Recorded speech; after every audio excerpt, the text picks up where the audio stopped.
अस्सलाम वालेकुम, आप हैं दुनिया न्यूज़ के सिचुएशन रूम में आयला मलिक के साथ। हमारे आज के प्रोग्राम का मौजू है 18वीं तरमीम और मुस्लिम लीग नून का मौक़िफ़। 18वीं तरमीम पर मुस्लिम लीग नून के सरबराह मियां नवाज शरीफ की आज प्रेस कॉन्फ्रेंस ने एक बार फिर पाकिस्तान की सियासत का नक्शा बदल दिया है। इस पर बात करने के लिए इस वक्त हमें ज्वाइन कर रहे हैं नवाए वक्त के चीफ रिपोर्टर जनाब सलमान गनी साहब। अस्सलाम वालेकुम गनी साहब। जी वालेकुम अस्सलाम। गनी साहब, ये मियां नवाज शरीफ एक के बाद दूसरी प्रेस कॉन्फ्रेंसेस कर रहे हैं, तो इसकी क्या वजह है?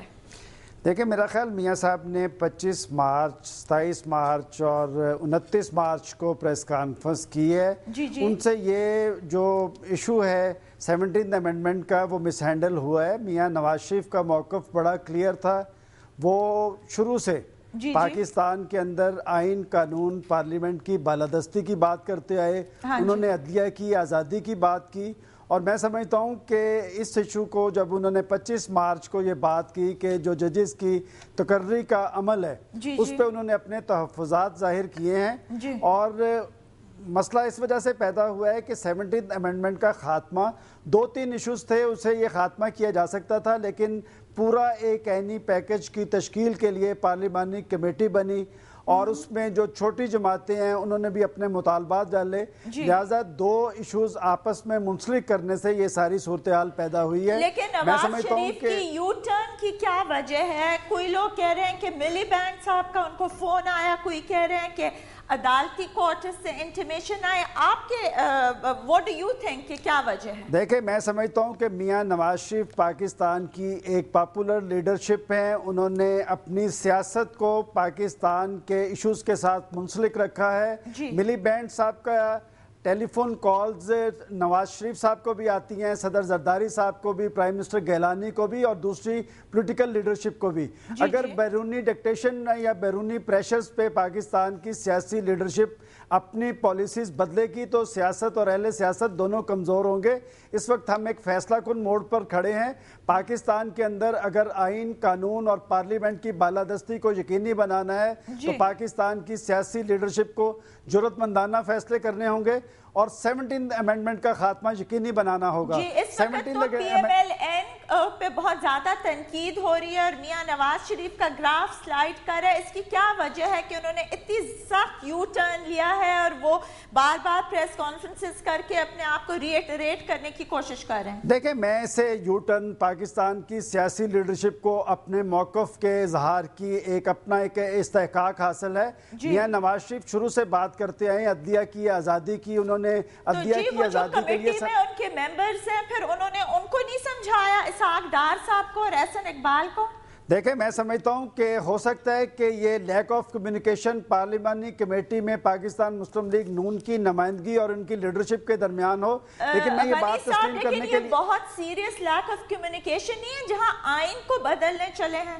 देखें, इस वक्त पाकिस्तान के 17 करोड़ अवाम खुली आंखों और कानों से सब कुछ देख और सुन रहे हैं, और मैं नहीं समझता कि नवाज शरीफ इस मौके पर ऐसी कोई बात करेंगे या ऐसा कोई फैसला करेंगे जो पाकिस्तान में पार्लियामेंट की बालादस्ती पे जिससे आए। हाँ, अलबत्ता उनके तहफ़्फ़ुज़ात ज़रूर हैं पाकिस्तान में जजेस की तकर्री के ज़िमन में, और हो ये रहा है कि पाकिस्तान में जजेस की तकर्री का इख्तियार एक पार्लिमानी कमेटी को दिया जा रहा है, लेकिन दूसरी तरफ पाकिस्तान के बड़े बड़े अदारे PIA, वापडा, स्टेट आयल और इस तरह के और बड़े अदारों में और बैरून मुल्क हमारे सफारतकारों की तकर्री में ज़ाती पसंद और नापसंद और ज़ाती दोस्तों को अकोमोडेट किया जा रहा है। मैं समझता हूँ अगर पाकिस्तान की पार्लिमानी कमेटी इस हद तक आज़ाद और खुद मुख्तार है तो इन बड़े बड़े अदारों के जो लोग ज़िम्मेदारान हैं उनकी तकर्री का अमल भी पार्लिमानी कमेटी के साथ मुंसलिक किया जाना चाहिए। लेकिन हमारी सियासत में ज़ातियात बहुत मैटर करती हैं। सलमान, आज जो PMLQ की और ANP के लीडर्स की मुलाकात हुई है, आप इसको कैसे देखते हैं?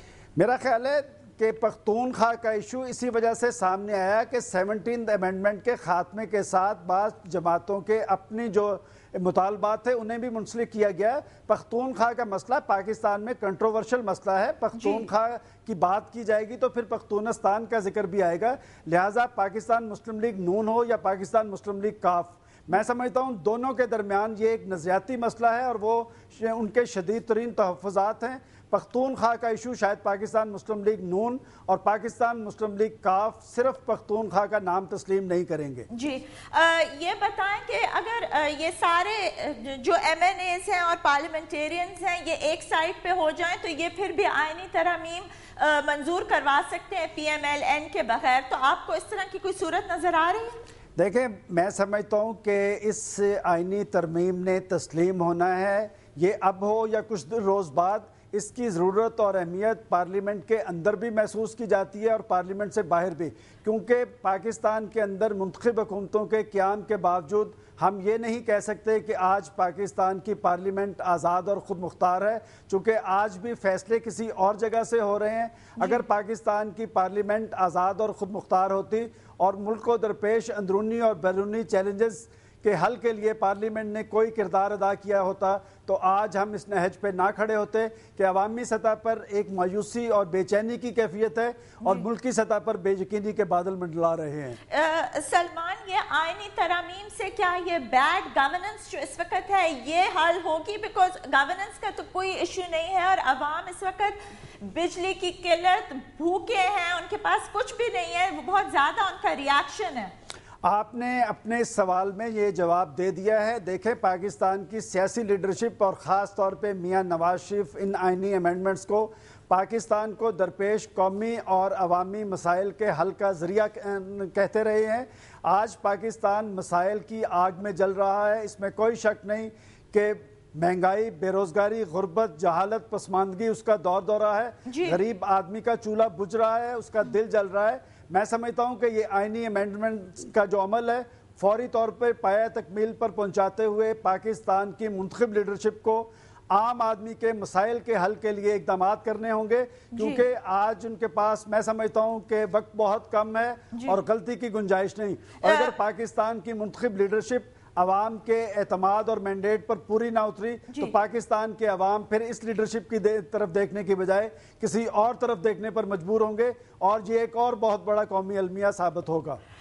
غنی صاحب, پی ایم ایل این کے جو لیڈر ہیں نواز شریف صاحب, آج انہوں نے اپنی پریس کانفرنس میں دوبارہ این آر او کا ذکر کیا اور کینگرو کورٹس کا بھی کیا, تو do you think we are going towards a confrontation?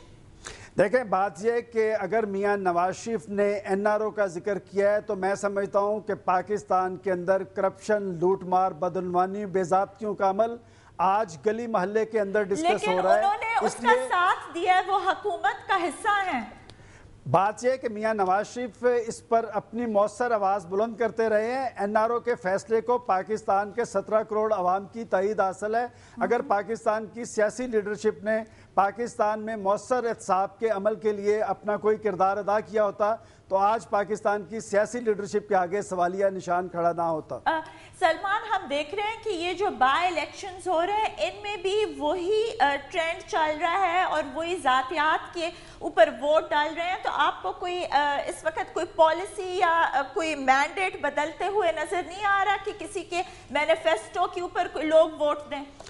Pakistan میں ہونے والے ضمنی انتخابات کے عمل سے ایک بات بڑی کھل کے سامنے آئی ہے کہ پاکستان کے عوام حکومت اور سیاسی جماعتوں کی پالیسیز, ان کے بیانات اور ان کے اعلانات کو بڑا غور و غور سے دیکھ رہے ہیں اور ان کا فیصلہ, عوام کا فیصلہ ہمیشہ درست ہوتا ہے. اور ضمنی انتخابات میں آنے والے نتائج میں یہ تو کہا جا سکتا ہے کہ حکومت نے اپنے وسائل استعمال کیے ہوں, لیکن یہ نہیں کہا جا سکتا کہ لوگوں نے دھاندلی کے ذریعے جعلی ووٹ ڈال کر کامیابی حاصل کی. کامیاب کیا. Thank you very much Salman Ghani صاحب for being with us here today. ناظرین, آپ نے ابھی سلمان غنی صاحب کی باتیں سنی. یہاں پر ہم لیتے ہیں ایک بریک اور بریک کے بعد ہم اسٹوڈیو میں جوائن کریں گے پی ایم ایل این کے ایم این اے جناب خرم دستگیر صاحب. ہمارے ساتھ رہیے گا.